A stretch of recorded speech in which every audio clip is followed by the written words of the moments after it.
Good morning. Blog Talk Radio. Good morning.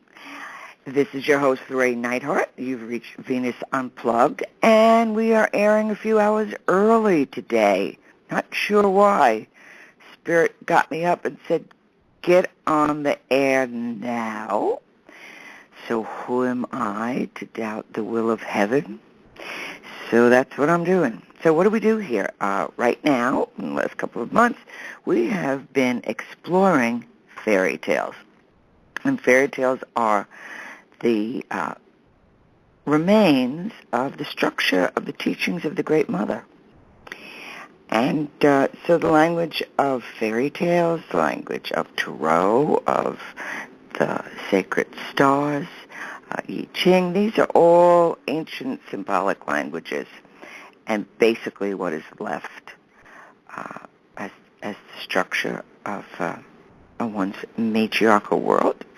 When we move into a patriarchal world, which is slowly falling apart, and then they're going to integrate, and that's why we're on the planet. We're here to start developing this integration. So we are studying Ash Girl, one of the 957 versions of Cinderella.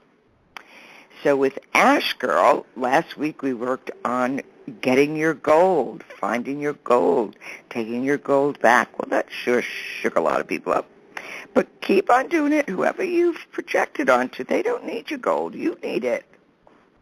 So just say, okay, and just imagine yourself taking it back or having it delivered by FedEx, whatever way your imagination works where you can take that back. Or realize that you have someone's gold. It's like cleaning out your closet. It doesn't belong to you. You can't use it. You don't have the code. It's their code. So we give it back. It's an act of imagination. And speaking of imagination, now what has happened with this Ash Girl? Okay, now what is different about Ash Girl is she doesn't have a fairy godmother. What she has, her mother has passed on. She's got the evil stepmother and the wacko sisters. And that pretty much stays the same. These are always about initiation rites into the feminine, both for men and women. And we are that. We have our own inner evil stepmother who can, or she could be very loving too. Or the wacko sisters who just say, you can't come with us. Or you can't create. Or go do your work. Be practical.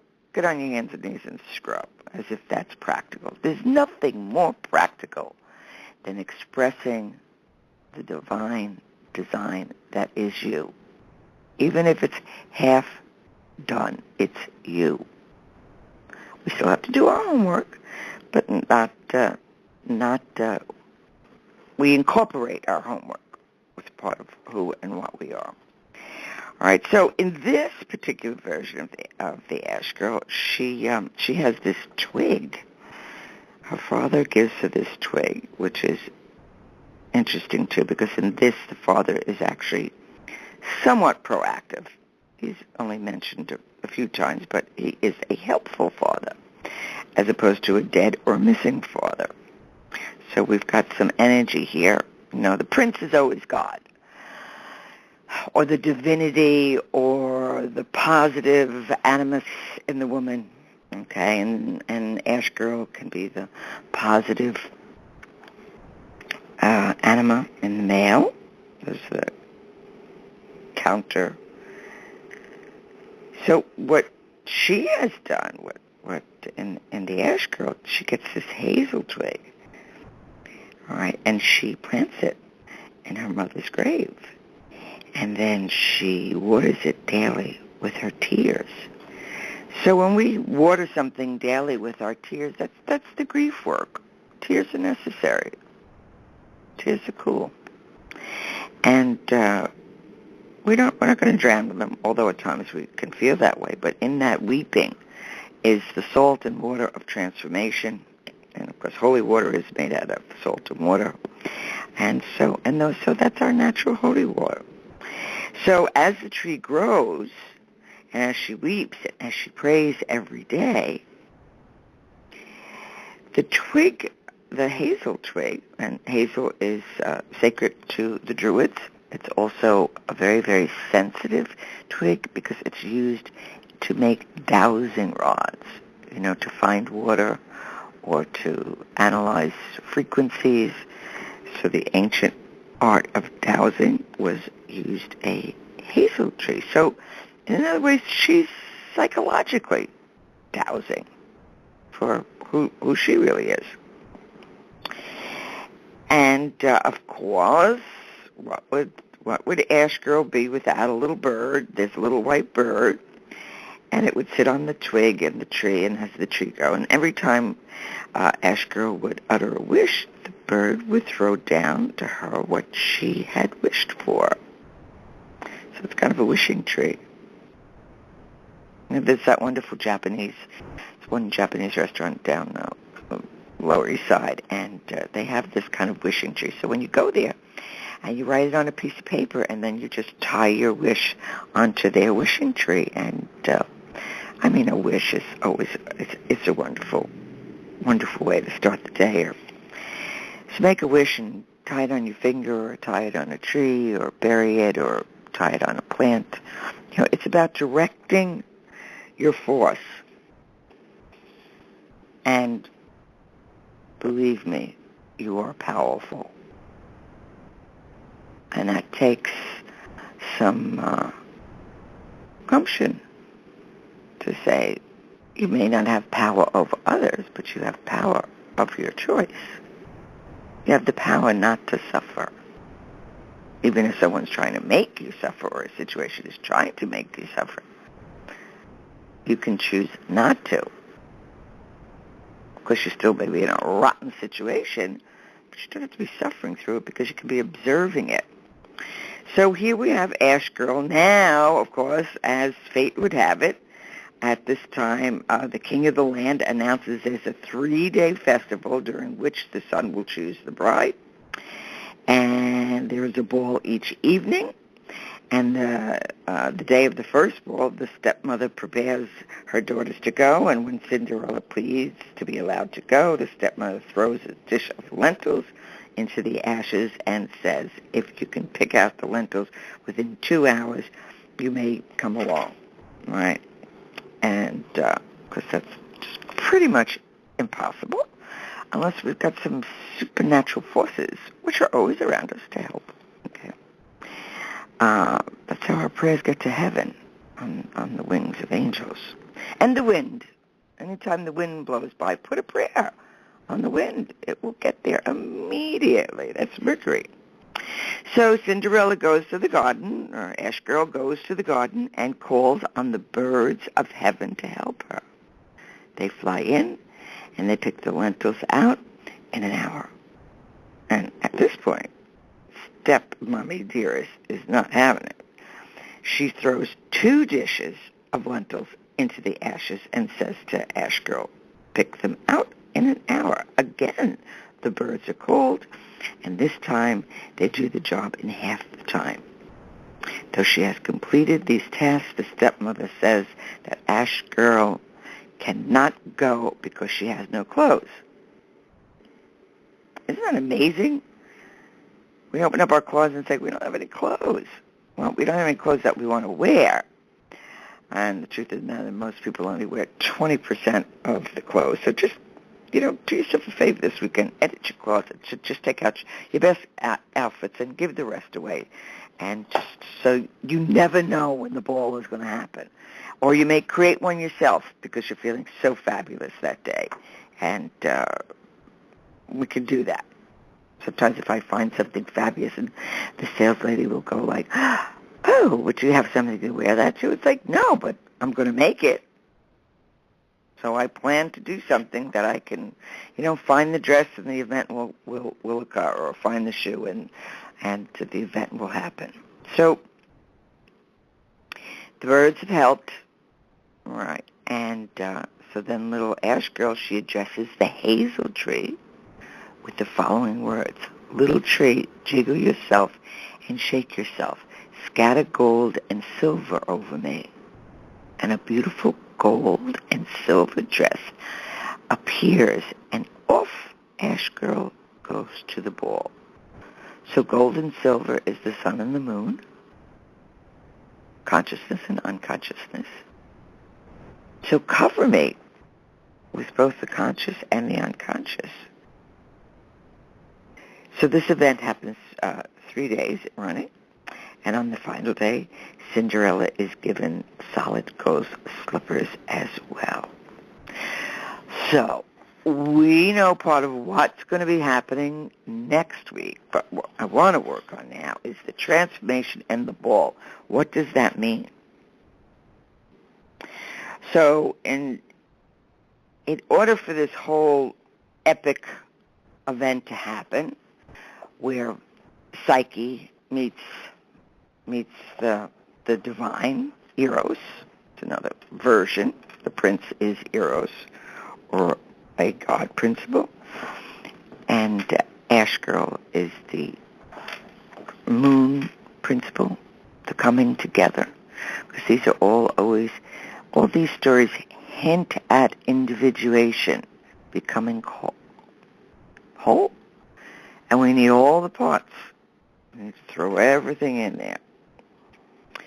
So in some stories we have the mice, which is interesting, because the creatures, they're the dwellers in the dark places, and so they're in touch with the underworld power associated with the hearth, both sacred to Apollo, who is also the Lord of Mice, by the way.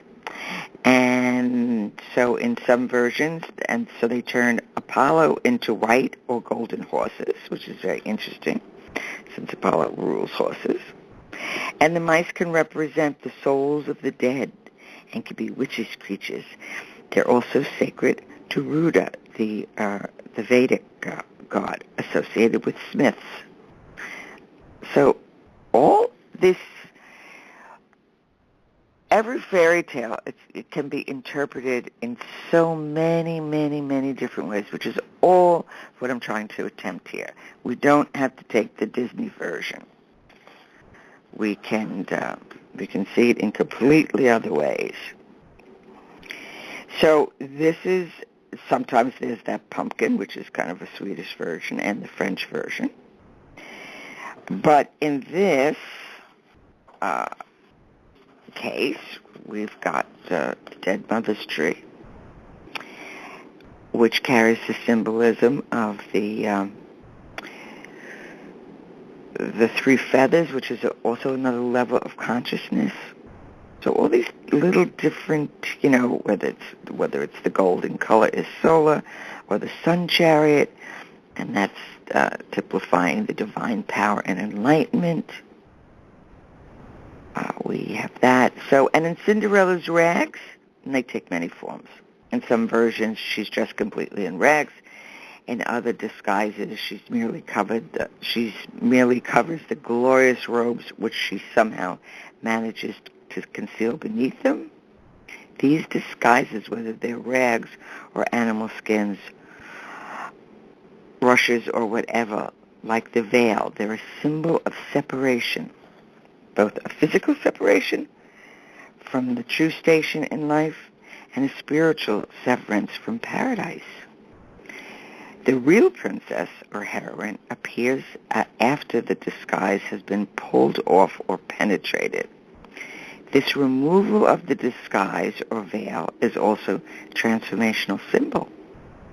So the veil, having concealed, now reveals the true nature of the ball dresses or the wedding robes, and progressively disclose the powers of the soul and indicate its journey back to paradise, because that is one of the symbolic meanings of Ash Girl. It's the feminine journey back to paradise and all the different levels of transformation.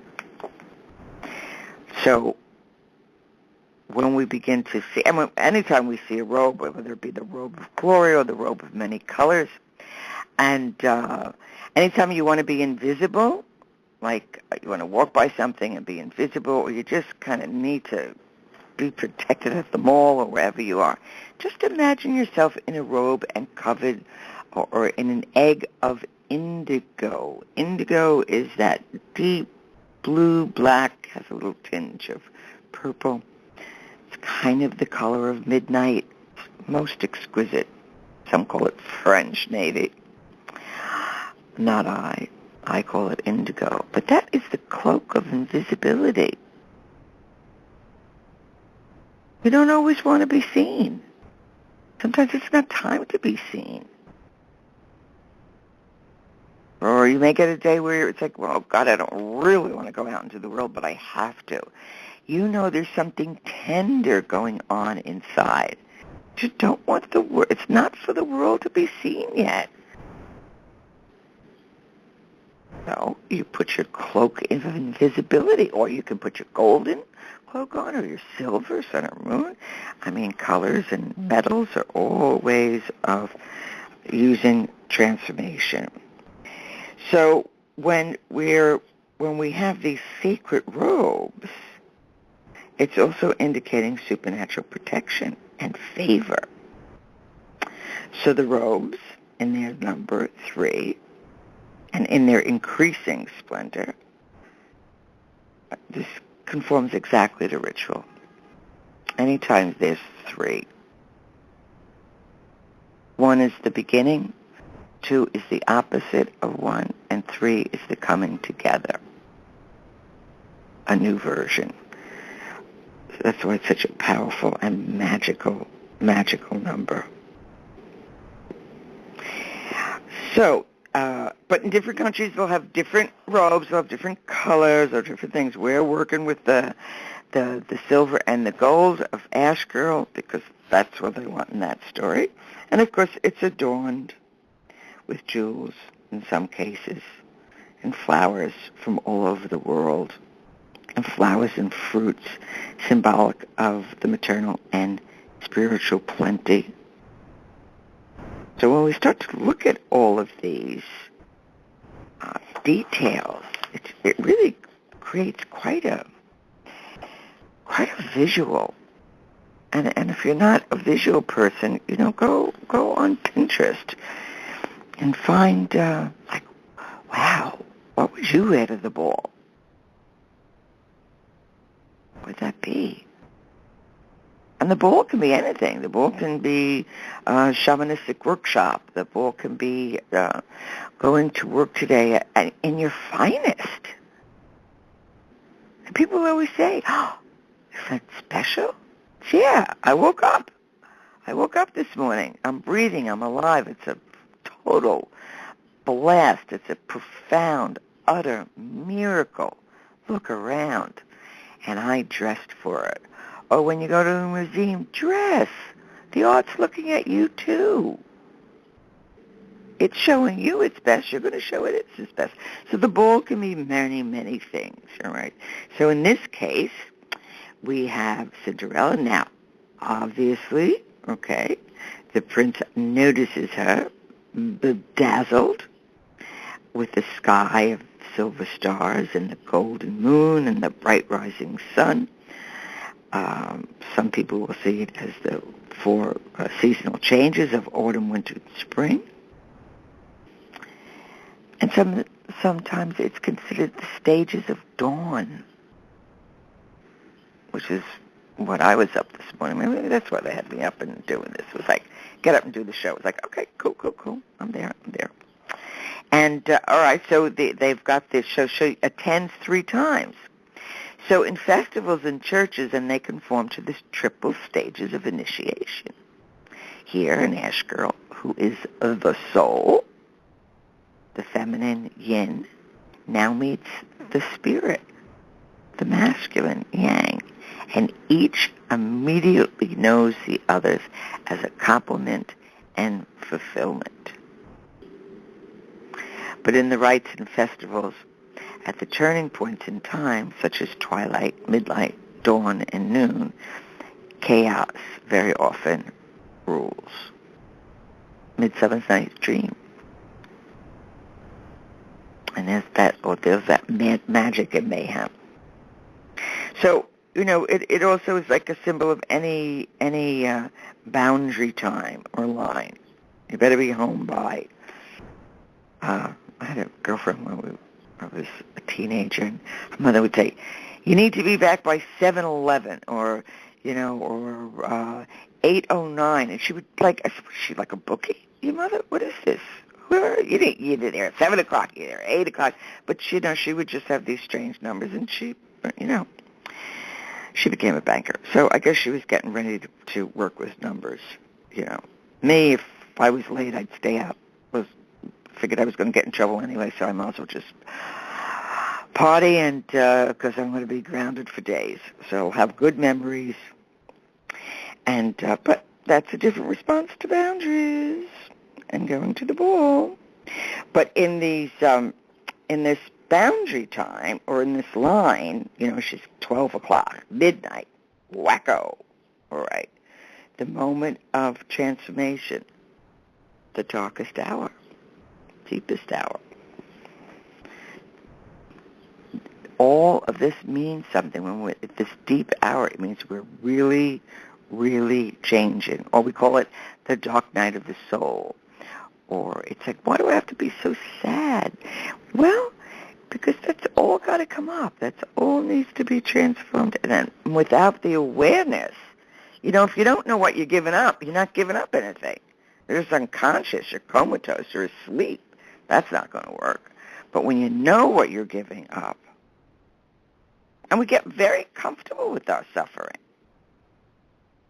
You cannot take a person's suffering away unless they really want to work on it, and you certainly can't take one's suffering away quickly, because people flip. The hardest point of working with people is very often when it's about their gold, what they really do have. It's like, oh, no, I don't have that. It's like, oh, yes, you do. You've got to go. That's what alchemy is about. You've got to go very, very slowly. When, you're constantly complimenting someone or a child that has really no idea, doesn't what their talents are. It's like, no, you have the golden opportunity to try, and let's find out what you feel you want to grow into, and then you little by little, you feed them a lentil a day. Not all this golden energy dropping on them. They don't know what to do with that. They get burnt in the sun with all of that. Or they take it with their ego and think they don't have to work because they already have it. Well, if I'm golden, what do I have to work for? So all consciousness, shadow and light, needs to be worked with, and needs to be worked with in right relation, right ratio. It's okay to say, I really do a disservice to myself. Or worse, you're doing a disservice to humanity when you're not living your highest good. And that doesn't mean you have to do it right now, this moment. But there is very often a better version of ourselves. And we can just say that. Today I'm going to live the better version of myself. The one that pleases the divine in me, not another. It's certainly not because you want to be a good girl or a good boy. That'll always get you in trouble.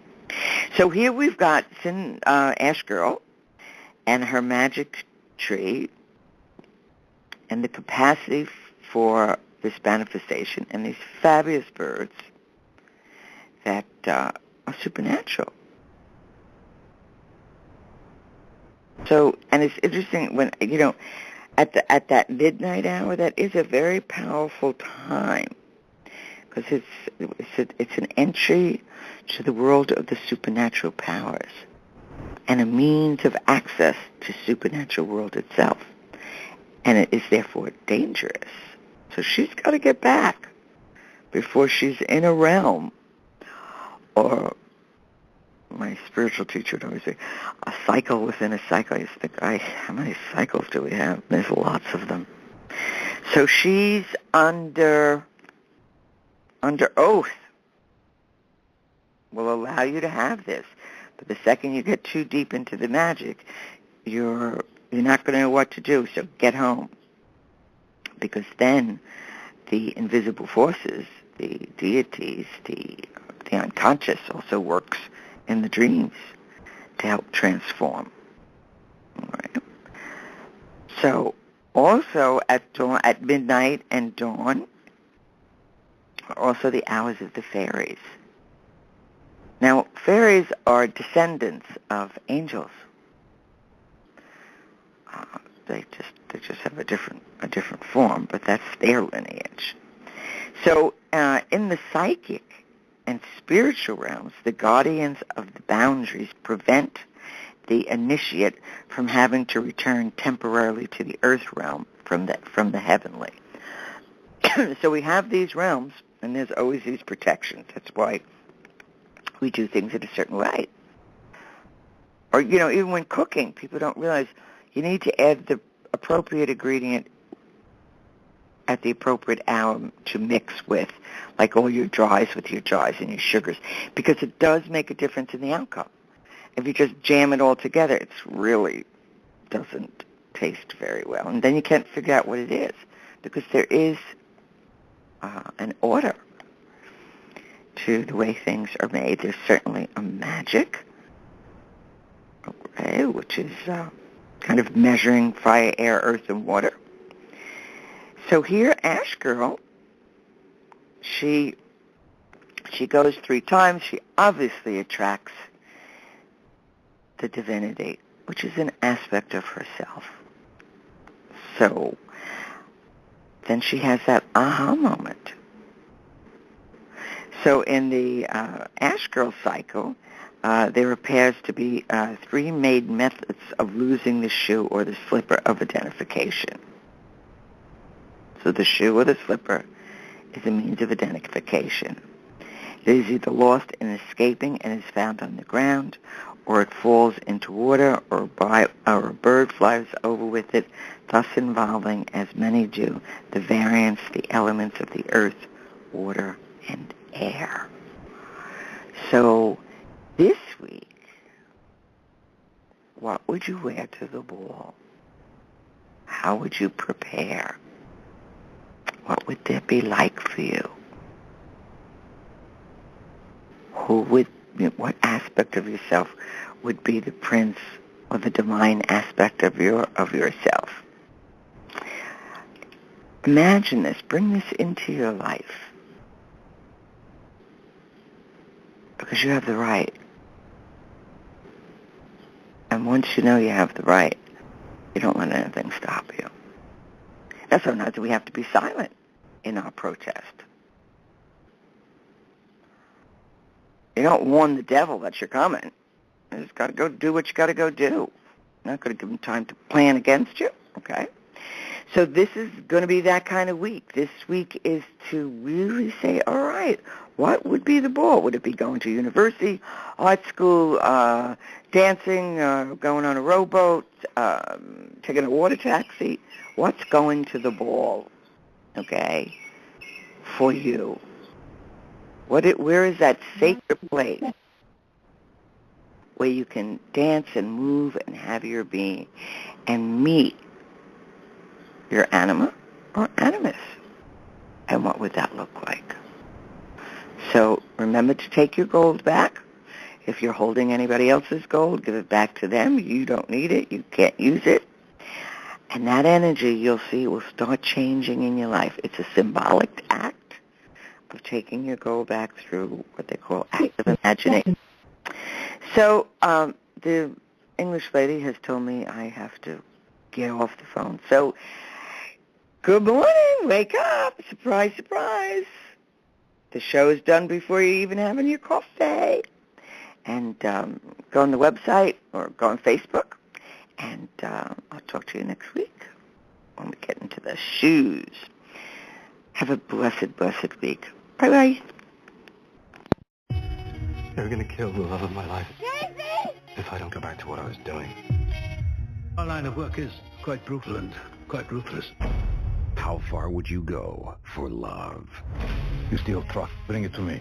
Then you make your money. Is it dangerous? Of course it's dangerous!